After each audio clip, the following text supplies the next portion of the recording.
Good afternoon and welcome to today's webinar. My name is Erica Lundy and I serve as the Southwest Iowa Extension Beef Specialist for Iowa State University. And on behalf of the Iowa Beef Center at Iowa State, I would like to welcome you today and thank you for joining us for our second webinar in this series that's focused on planning for a successful breeding season. So today's topic will be focused on utilizing reproductive technology in the cow herd and some of the benefits that this technology can bring to the table and the value of getting those females bred earlier in the calving season.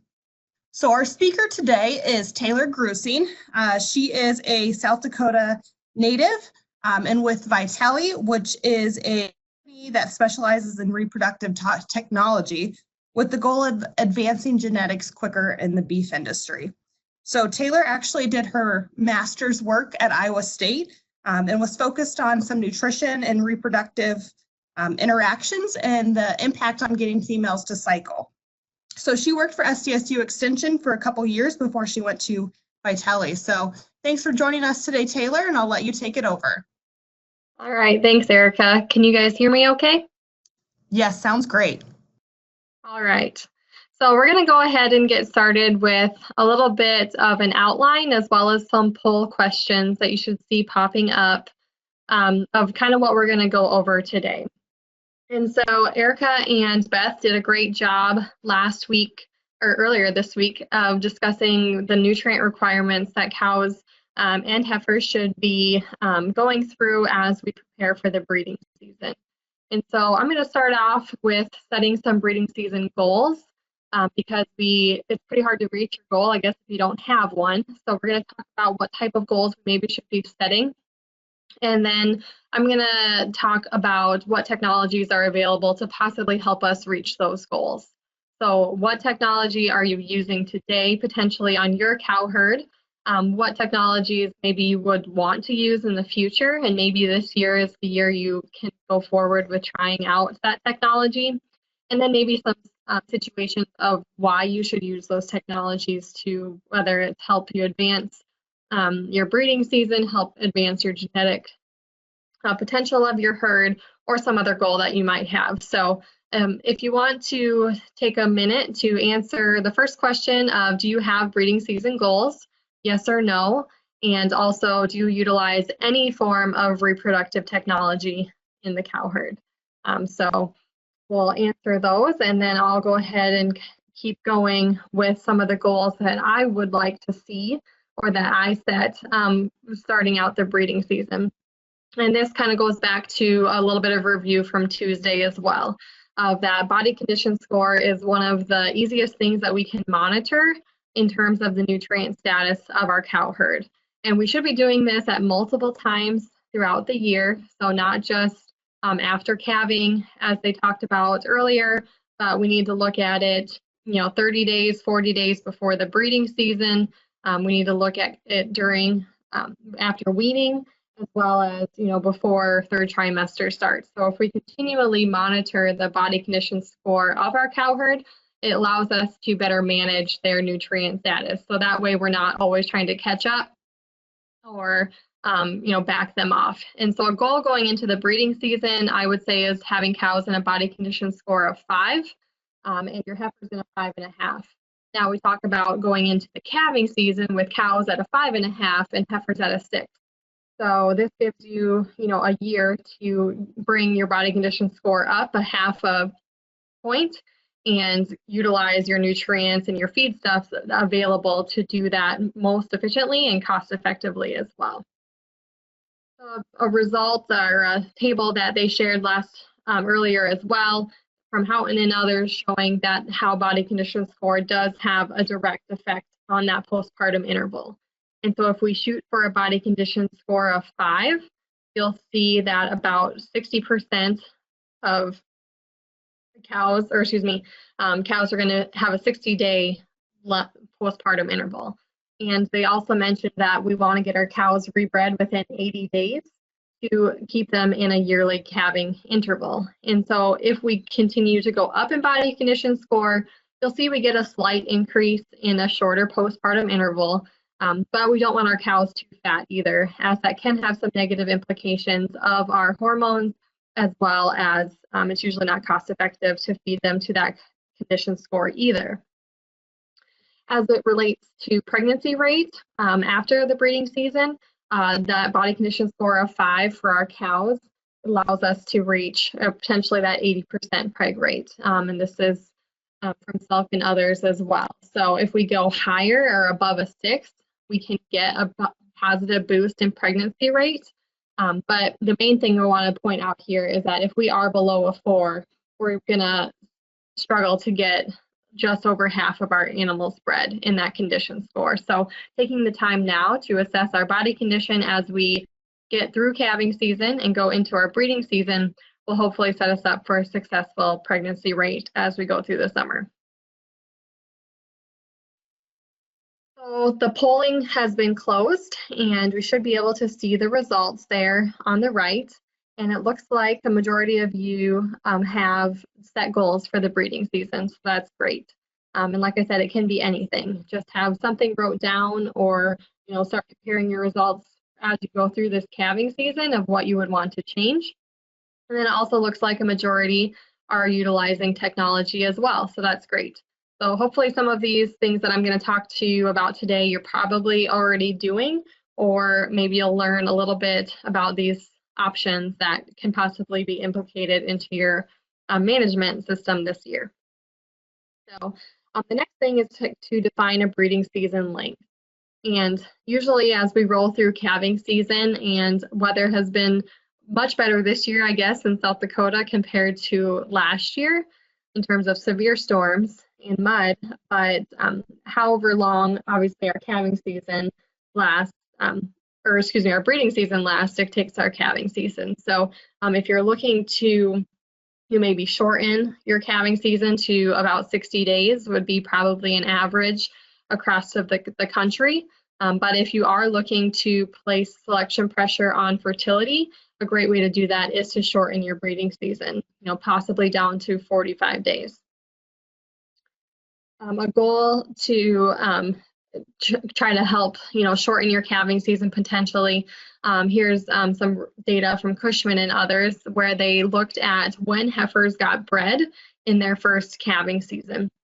So the solid dark line on the top of the screen there was heifers that were bred in the first 21 days of the calving season and their lifetime longevity through the herd, compared to heifers that were bred in the second cycle, or the day 22 to day 42, or the third cycle, day 43 and after.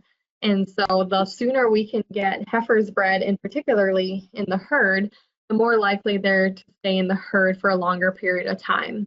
And with this year's marketing plans possibly changing or being unknown at this point, I think it's always good to set some goals to get as many animals bred early in the season as possible, which will then return value later down the road when those animals are staying in the herd for 5, 6, 7 years and paying themselves off easily in your operation.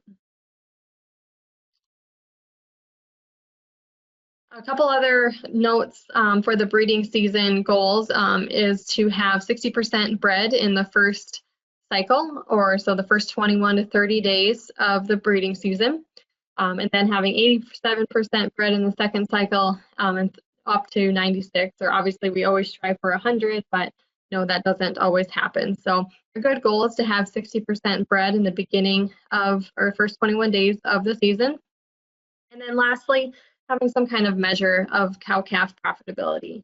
And so this can just be also, starting record keeping, or if one of your goals is to improve your record keeping this year, weighing, keeping track of when those cows calved, when, they first cycle, and then also when we go into weaning, how many pounds were weaned per cow exposed. This is also directly related to the number of live calves that we have on the ground and pregnancy rate. So in order to increase the total pounds weaned of your calf crop, obviously keeping more calves alive is the first step. And then 2, using some of these technologies to increase your preg rate or also move up that pregnancy earlier in the cycle are 2 things that we can kind of focus on for a goal as well.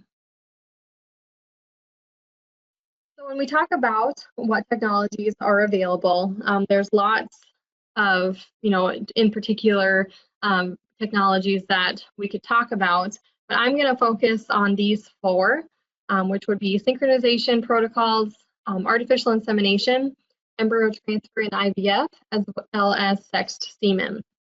And I know Dr. Dolman, he's going to touch on breeding soundness exams next week. And then I would encourage you guys to just work with your local veterinarians on your pre-breeding vaccines.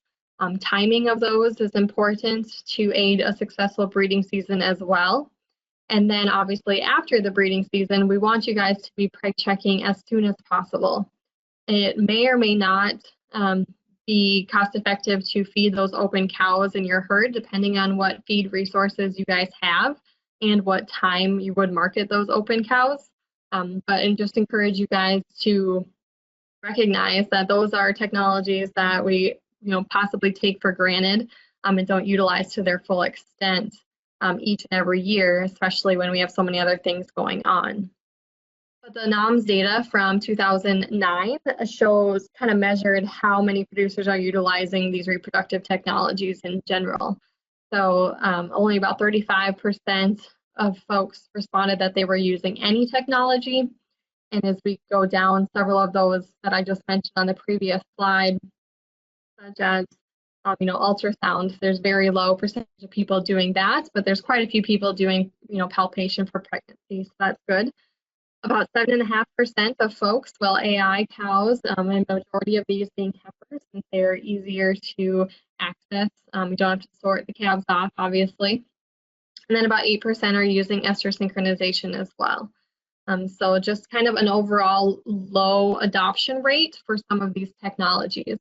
But I think it's becoming a necessary part of our operations to not only advance our genetic progress of our herd, but also to make us better business operators. We want to make sure that we're spending our money wisely and where it will benefit the operation in the long run. This is some more data from the NOMS data set showing why folks maybe don't utilize estrus synchronization in particular. For example, the number one reason being labor and time. We all know that there's not enough time in the day and usually not enough hands to help when we are running cows through the chute several times for a synchronization protocol. But some of the other reasons are that they're too difficult, the cost, or the facilities aren't set up right. And these are things that I think we can control to some extent, and that there are very cost-effective opportunities out there that I'll talk about today that might be an option for you to try this year. So on the beef cow, our Estrus cycle, our cows come in heat every 21 days on average. And so this allows us some opportunities to mitigate or move when that cow is in heat or showing estrus, and based on certain where she's at in that cycle. And we have these hormones and technologies available to help us set her up at a specific time, so that way we can utilize whether it's AI or other types of genetic advancements to get her bred earlier in her cycle if we want to. And so we're going to focus on how we need to resume this cycle first off before breeding season starts. And so the postpartum interval is a period of time after calving when the cow will not be showing visual signs of heat or estrus for a certain length of time. We have to allow uterine involution to occur, which is the yellow bar on the graph here. This usually takes about 10 to 20 days, depending on the cow. And we don't want to do anything with her during this period of time. So at the soonest, if people would want to drastically move up the breeding season, for example, the soonest we would want to put a CIDR in or anything would be 20 days postpartum. So we can try to avoid any kind of infections of the uterus at that point. Then the postpartum and estrus period can last anywhere from 40 to 80 days. As we showed you earlier, this is directly affected by her body condition score to start out with.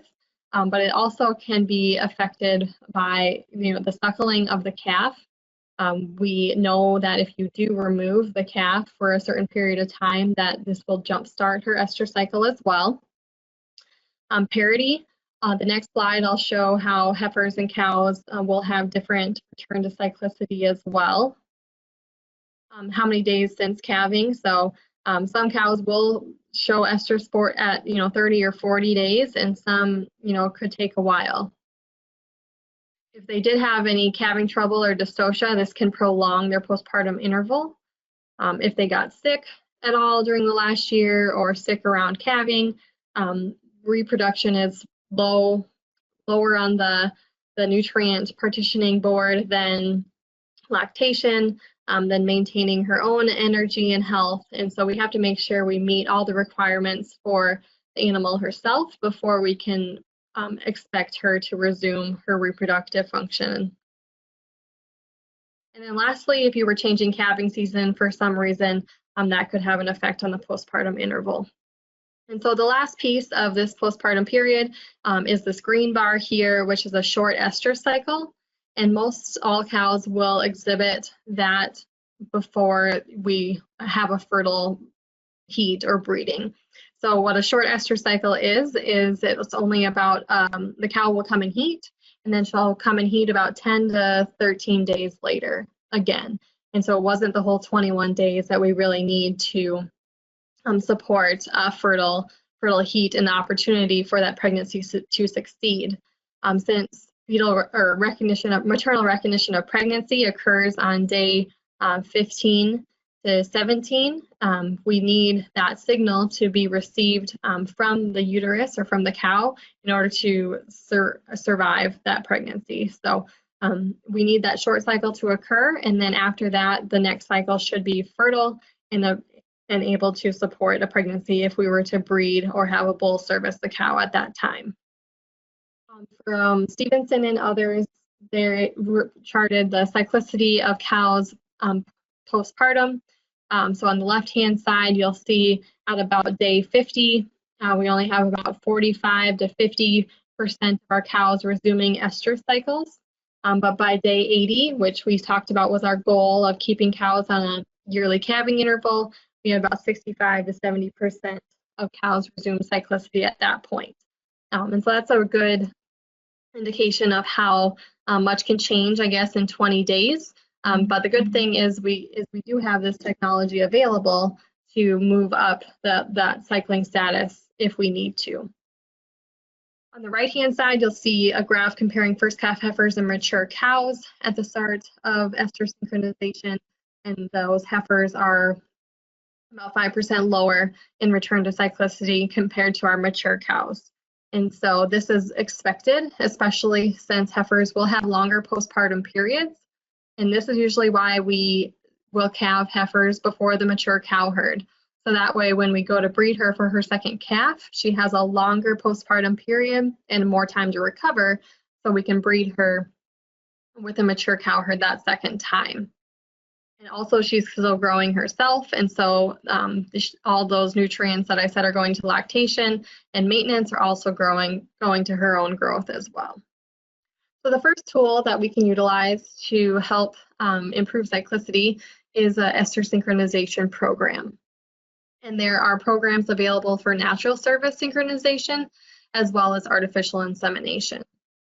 And so with our natural service programs, these can be more simpler, than some artificial insemination, as we don't necessarily need the cows to come in heat at such a condensed period of time. But for your females that are not cycling or they're still in that estrus postpartum period, we will need to use a CIDR, or the CIDR, which is a controlled internal drug releasing device, to stimulate the hormones that they're not yet producing in their system. But if the animal is cycling, we can do something as simple as a single or a double injection of prostaglandin 10 to 13 days apart to get those cows cycling in a very cost-effective manner. So we do have some options on that side of things. And then with AI, we can set them up for heat detection with time AI, or simply fixed time AI, to help manage our labor and facility infrastructure as well. So some benefits to synchronization, as well as inducing cows out of their estrus period, is to get those cows in estrus at a predicted time. So if you are, turning your bulls out, you can plan when we can get a majority of those cows in heat. We can move them up in the breeding season. So if they calved late, but we want to continue to try to move them up every year, we can utilize the synchronization to do that. And then also, once we do get cows synchronized for the beginning of the season, our calves will be older and heavier at weaning, which will then have a revenue benefit to you at the end of the year. And then we can utilize AI to select for improved genetics, whether it's some type of maternal or feeding genetics you're looking for, or some type of average daily gain or weaning weight benefit that you're looking to utilize. So synchronization can be used several different ways for all of those goals that you might have. But one of the greatest things about it is that you don't really have to change your breeding season length to use a synchronization program. So with a 60-day breeding season, for example, a cow is going to have 3 opportunities to become bred if she's cycling on day 1 of that season. So every 21 days, she's able to be serviced if she doesn't conceive on the first one. By using an estrus synchronization program at the front end of the 60-day season, this now gives her 4 opportunities to become bred without adding any more days to that breeding season or the calving season. So a simple program can move more of your cows up to try to get that 60% goal in the first 21 days. Rather than spreading them out over 60 days. A simple program that I mentioned that you can utilize is a PGF, or a prostaglandin administration. So this product usually is like $2 to $3 in cost to give to cows. And like I said, if they are cycling, this should work very, very well. This is a graph of the hormone, or this progesterone concentration in the green mound here that we want to see increase up until day 5 and stay high during the luteal phase, or the middle of the estrus cycle. So any cows that are on day 1 to 5 in their estrus cycle, so they were just in heat 5 days ago or 3 days ago, this shot will not work on them. So 0% response if they don't have those receptors available.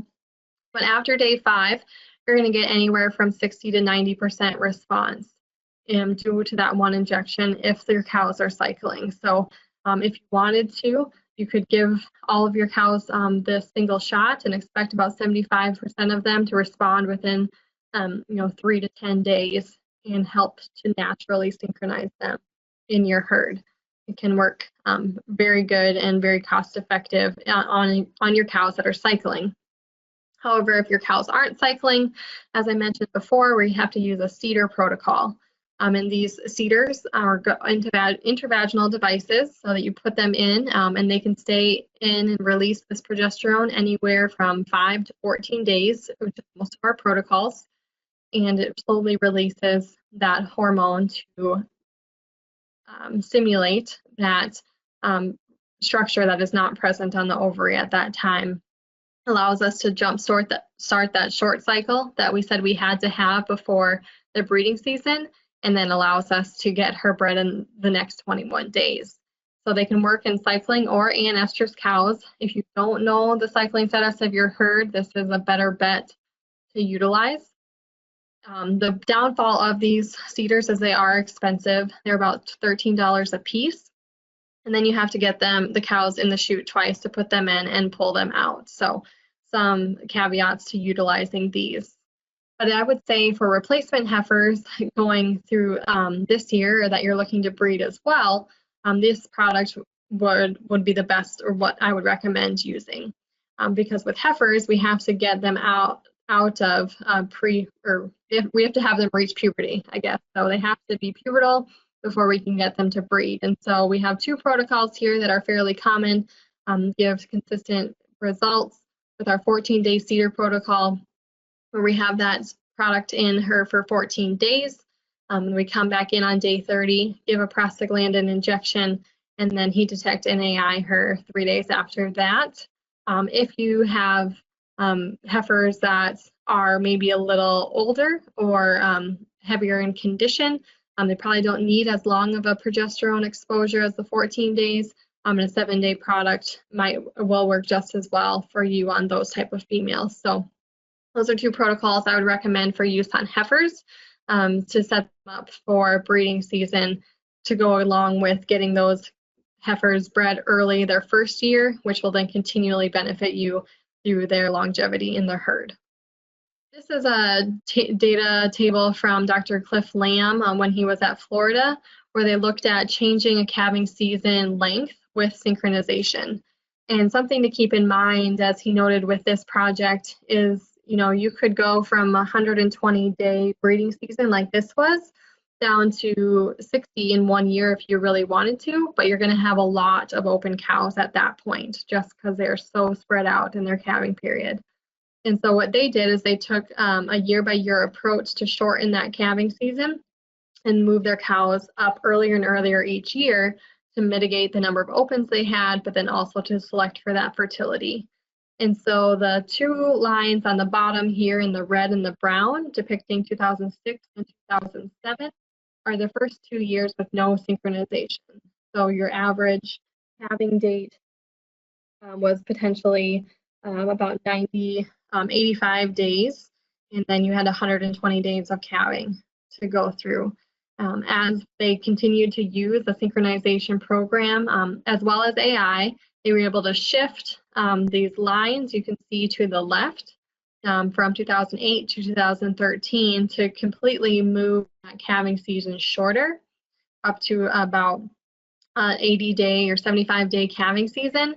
And then in the last year that noted there, 2013, have an average calving date of about 40 days. And so they have 50% of their herd, done calved by day 41, which is a great improvement from the 120 days. So just a note that you can definitely utilize this to change your calving season, but it's probably best to do it slowly in order to allow those cows to adjust. Still select for fertility, but keep in mind that you'll have some more opens than usual when you're shortening that calving season. When we look at the effect of synchronization on calving performance, this is a report from Nebraska's beef herd, and they went and showed one herd that was estrus synchronized and one part of the herd that was not each year. And so they didn't have any difference in calving date as their calving seasons, breeding seasons were the same length. But you'll note in the blue box there that their assisted births were about 2.5% less in the synchronized herd than the non-synchronized herd. I think this goes to having more of those cows bred up early when we're checking early in the breeding season or calving season, being able to monitor more often, being able to help those cows if they needed it, just due to us physically being out there possibly more. In addition, we had more calves born in the first 21 days, as we would expect in this project as well, which then translated into heavier calves at weaning time due to having older and heavier calves at weaning when we all wean the entire herd on the same day usually. When we followed those calves into performance in the feedlot, this study looked at comparing calf performance by calving period. So in period 1 being the first 21 days, 2 the second 21 days, and 3 the third 21 days, you'll see that obviously that calf weaning weight is still heavier by the calves that were born in the first 21 days of the season. But then this also translated into heavier hot carcass weights in that calf group as well, and a greater marbling score. So just by synchronizing their herd, they were able to, get 3 advantages or 3 opportunities, whether you're selling your at weaning, those calves would be heavier. If you're finishing your cattle, these cattle finished better, have a greater chance of average choice or higher, as well as an overall greater carcass value. So just some different numbers to show no matter what segment of the industry you might be looking at, you could potentially have some advantages from synchronizing your herd. The next technology that we'll talk about is artificial insemination. We do have lots of sires and breeds available, obviously, with AI, which is one of the main benefits because your cow herd doesn't have to change in order to add new breeds or genetics to your herd with AI. And keep in mind, you don't obviously have to do this yourself. You can hire lots of reps and techs to come do this for you each year and advance your genetics in that way, shape, or form with AI. In addition, you could custom collect your own herd sire if you wanted to in order to propagate his genetics over your herd faster. An average natural service sire only services about 25 cows a year, or our 1 to 25 stocking ratio that we usually turn them out at. And so this would allow you to have a more uniform group with that sire if you AI'd him and then turned him out for cleanup as well. It's cheaper to purchase a single unit or a cane of semen from a genetically superior or rare sire, rather than going out and buying that sire yourself and then feeding him through the entire year. So it allows you to try some new genetics without being as financially invested. And it can also increase your genetic selection. So we have EPDs available, and reporting to breed associations allows us to get accuracy numbers back on these sires that allow us to choose high accuracy bulls to use on replacement heifers, for example. So where we need high calving ease in order to allow those heifers to have an easy calving experience. This technology is available with AI since those sires may be 3, 4, 5, 10 years old potentially in the catalog that you're using. So and then the last thing to mention with the AI is that you can create some custom calving groups if you wanted to.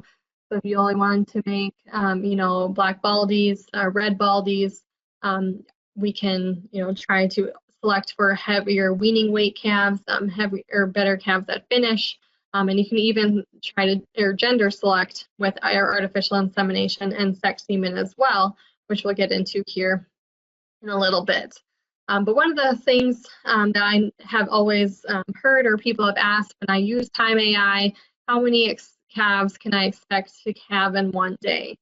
Since Time AI is the #1 method that people will utilize because it does save you labor in terms of heat detecting.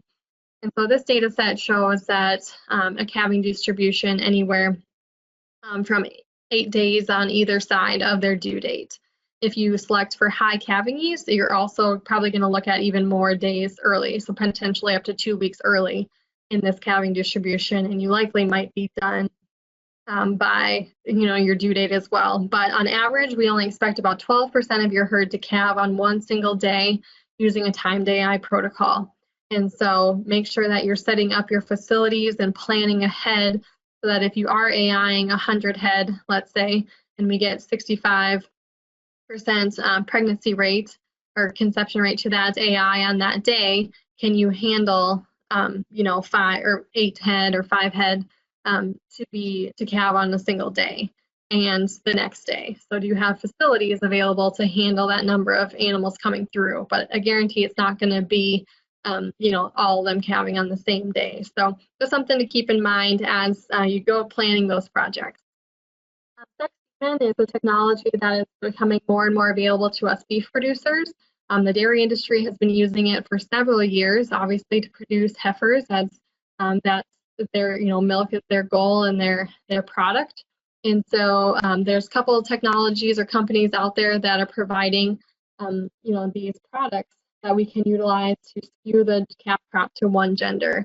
So we can go away from the 50-50 and try to achieve a 75-25 gender split in your herd. So that way, if you're looking to raise replacement heifers, you can try to mate your best cows to that heifer semen or female semen.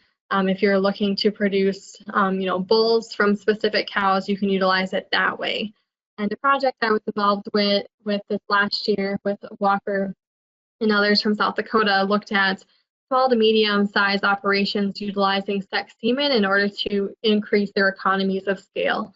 So being that they need a larger load of whether it was steer calves or heifer calves to sell, which would improve their value and their price coming off of the ranch.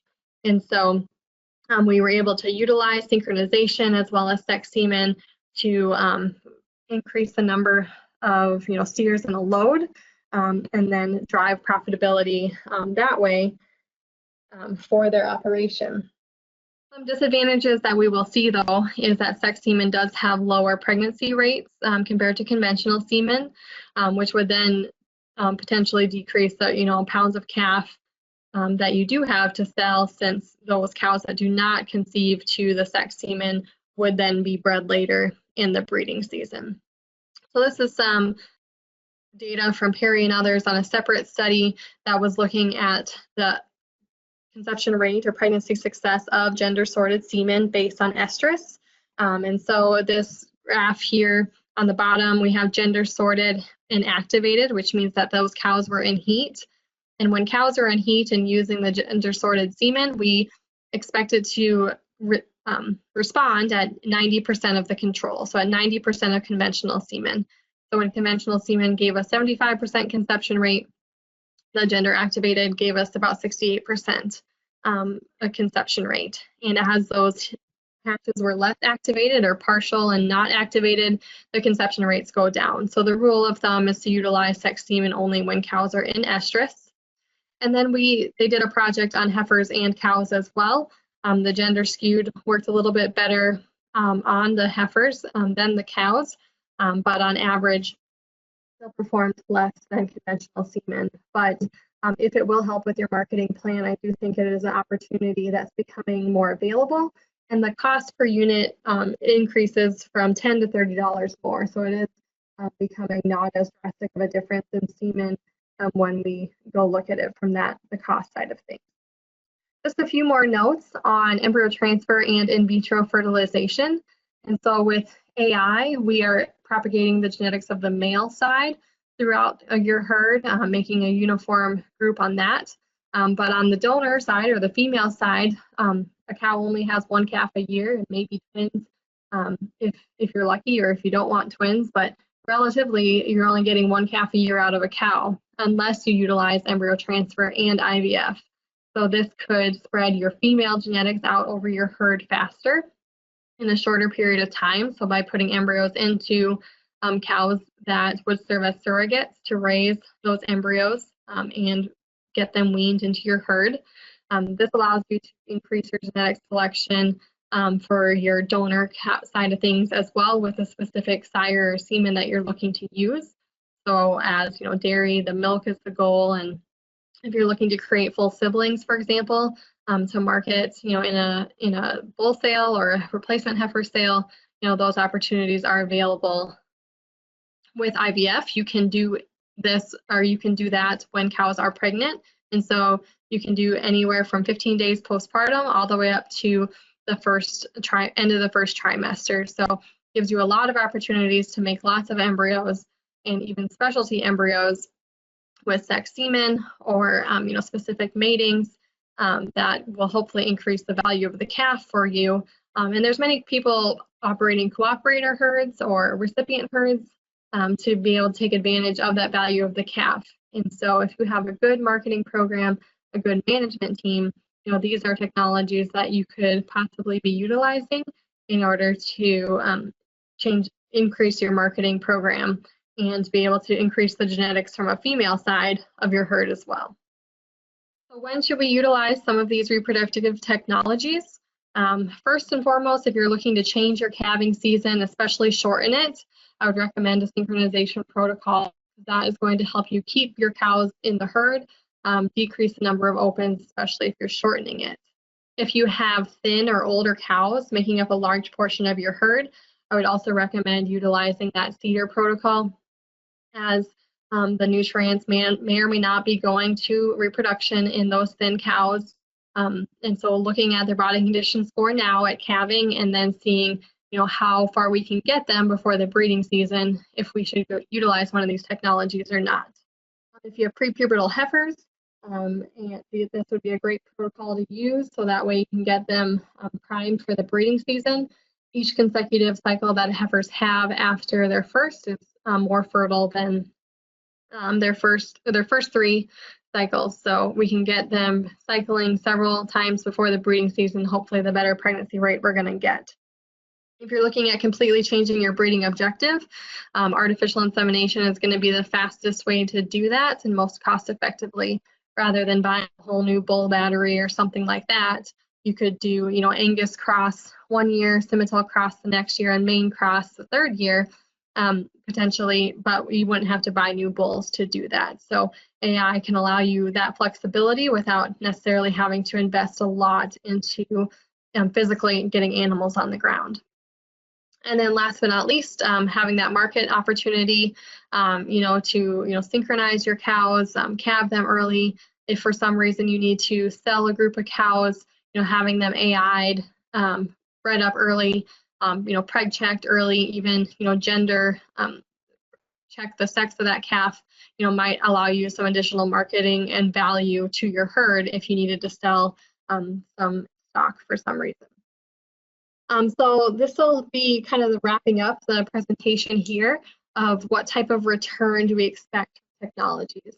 And Beth's going to put up the last poll question, and to kind of just get your guys' thoughts on, do you think reproductive technology increases the profitability of the cow herd? If you've used it before, do you compare your results from year to year? If you do get different results from year to year, sometimes it's hard to tell why that happened. Especially with pregnancy rates on a, good dry year, sometimes the results might not be as good as, on a wet year. Or was it something to do with the type of mineral you fed or when you rotated pastures, stress of a storm or something like that. So there's lots of different things we can try to measure. And as we talked about earlier, profitability is measured differently by each of us as well. So just trying to get an idea of managing or measuring something, and then you can start creating your own benchmarks as you get your own data, and that's going to be the best tool to utilize on your individual operation. And the last slide here shows the value of potentially changing your calving season. So this data came from Heather Gessner here in South Dakota, who I used to work with in Extension, showing that if we increased our number of cows that calved in the first 21 days just by 5% or 10% compared to this current year. So our current year is in the blue bar, and that's going to show you about 140 calves or cows calved in that group. If we increase that just by 5%, you get closer to 160 calved and another 5% up to 170 in that first 21 days. If you look at the right side of the graph, shows you the value of that calf crop increasing from about 130,000 up to almost 160,000 in value just from those calves born early in the year. You'll see on day 22 to 20, or the second cycle and the third cycle, there's not much difference in value on those groups, but you'll see the shorter the calving season from day 64, so 4 cycles, those 5 and 10% groups didn't have any cows calving after that. So they eliminated those late calvers, moved those calves up in value to be able to get overall herd value change just by synchronizing and moving them up in the season. Lastly, why we would utilize this technology, just to review, we can get as many cows bred in the first 21 days as possible. We want to decrease those late calving cows, so move them up every year if possible. We can maximize breeding opportunities in a set breeding season, and then increase our pounds of calf produced per cow exposed.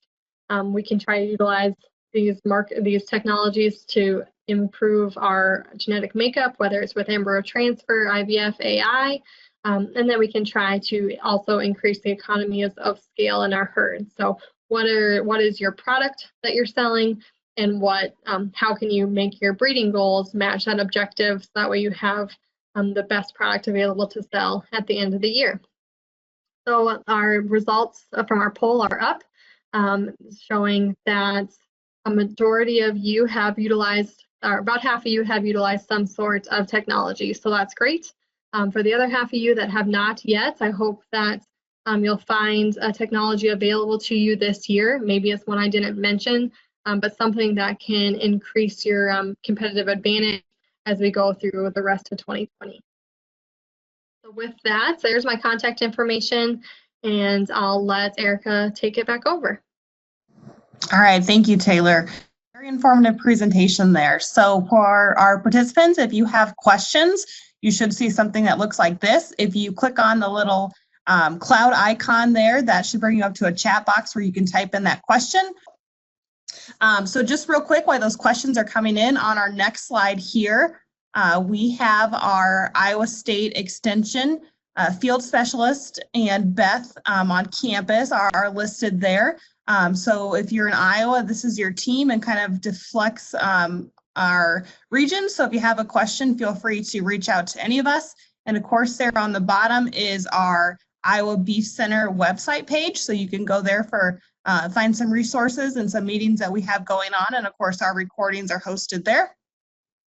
And now on our next slide, this is our second of our fourth webinar in this series. So next Tuesday at noon, we're going to have Dr. Tyler Dolman from the vet school talk about managing bulls, kind of that second half of the equation for a successful breeding season. And then on Thursday, Patrick Wall, our field specialist in Southeast Iowa, is going to round up our presentation series, talking about heterosis and some of the benefits that that can bring to the cow herd as well. So if we have any questions now, we'll turn it back over to Taylor and let her answer some of those. Taylor, so it looks like we got one kind of individually, and so I'll just share it with you in case you can't access it as well. But the question is regarding how much flexibility we would have with synchronization protocols when there's like a weather event coming in. So like a thunderstorm, heat stress incident, something regarding that method. Great. Yeah, that's a good question. So this year I haven't, had that question yet, but the last 2 years when the blizzards came through, at least the Dakotas, people were in the middle of that 14-day CIDR protocol, or MGA, which is another protocol people will utilize over a long period of time. For the storms, I guess I would say, it's going to be a little bit variable, I guess. I usually, when I'm using conventional semen, I would say it's always better to be a little bit early than late. And we also know that there are several herds as well as dairies that will breed only once a day. So if you're in the breeding stage of that project, I would say, hedge yourself early. That semen should be able to last in the tract for a period of time and still be able to fertilize the egg when it arrives. If you were on the step-by-step type of the program where you're either putting CIDRs in or pulling them out or feeding, that gets a little bit more challenging, especially on the feeding portion where cattle go off feed. But so I would try to stay, still stick to your protocol as close as possible, and visit with your extension service, program to be able to see, if I go a day over, what, that's going to be okay, and this is the step we're going to do for the next step in that progress. On heat stress, kind of same thing. The coolest part of the day is the time that you want to be breeding those cows. So whether it's in the dark, breeding once a day, that usually works better than breeding them in the heat of the day, even if it's 12 hours later. So hedging yourself on that type of thing to, prime it for the weather, the time of day or the weather that you can control. So when the sun goes down, when it's cooler, or, when you can physically get to those animals and your facilities. So compliance to all of those type of protocols is key to success, but it's not, we never want people to scrap a protocol by any means just because they couldn't get it done within, 3 or 4 hours or even 12 hours of when they were supposed to. There's always an option, which is the great part of that 21-day cycle I kind of showed you, that we don't know exactly where they're at, but there's likely a percentage that is going to fall out, but we hope for the greater percentage to still be successful going through that program. Great, thank you. One more question that came in. It is, when we've done 7-day sync on heifers in the past, we tend to end up with around 10% that go cystic. Is there anything that can be done to reduce this occurrence? So for the 7-day protocol, would say if you're measuring cystic by the number that don't necessarily respond, that is probably pretty normal just in terms of since we don't know exactly where they're at in their cycle. Now, if they're not responding or even cycling back in the next 21 days, we would want to look at something else, maybe in terms of their body condition score. But 10% not responding to the cycle in general is pretty normal. In terms of the cystic, we'd have to come back in with a GnRH product within 5 to 10 days later, and then also possibly restart them with a CIDR protocol if they're not coming back around at all. So there's a couple different options to do with that, and it's usually, I would usually see it's more common on cystic on that 14-day protocol or the MGA, just because it is a longer protocol, but the 7-day is possible too. So there's kind of ways to work around that. Feel free to give me a call or email if you want to talk through those details some more. Thank you, Taylor. I don't see any more questions coming in, so if you have those, please do feel free to send them. Otherwise, thank you, Taylor, for joining us today, and thank you to our participants as well. And we hope that we will see you next Tuesday for Dr. Dolman's talk.